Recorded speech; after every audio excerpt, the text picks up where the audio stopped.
Mga prediksyon ni Rudy Baldwin para sa 2025, netizens ikinabigla at ikinatakot ng marami. Narito ang ilang prediksyon ni Rudy Baldwin para sa 2025.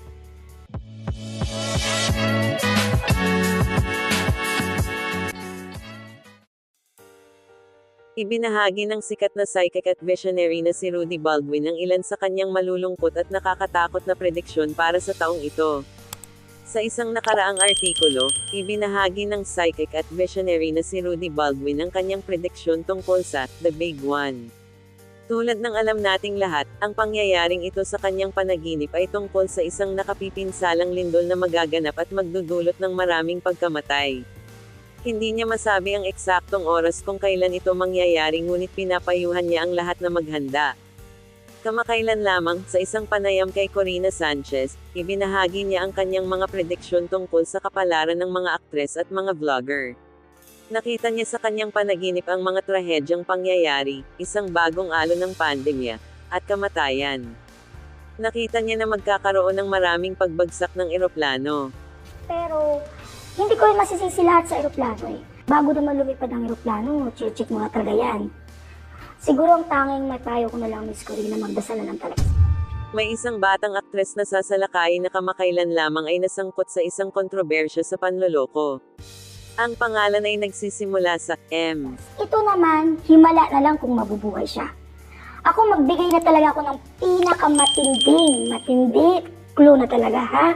Latest lang po siya na issue sa cheating. Ang pangalan niya, nag-start sa letter M. Isang sikat na vlogger ang mamamatay dahil sa cancer. Ang vlogger na ito ay isang aktres, na may 2 kapatid na babae at isang kapatid na lalaki.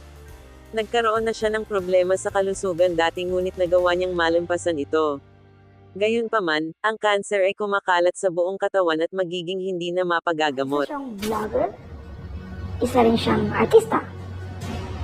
Maganda, sexy, dalawa lang silang magkapatid na babae at isang lalaki.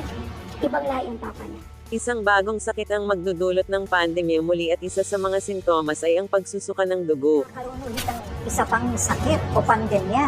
Kasi pinipilit nila sinasabi sa akin na, Madam, maiugnay natin siya sa virus. Kanat, di siya pwede sa maiugnay sa virus kasi ano siya eh, bakterya.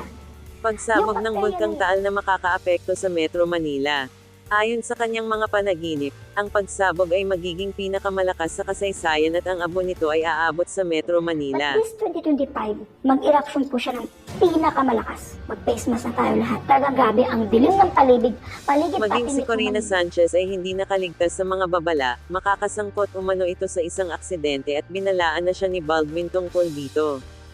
2 saka 14. Yung pagmamaniho, baka pwede muna, wag muna kasi Hindi maulalabas ang bahay. may aksidente po kasi kayo eh.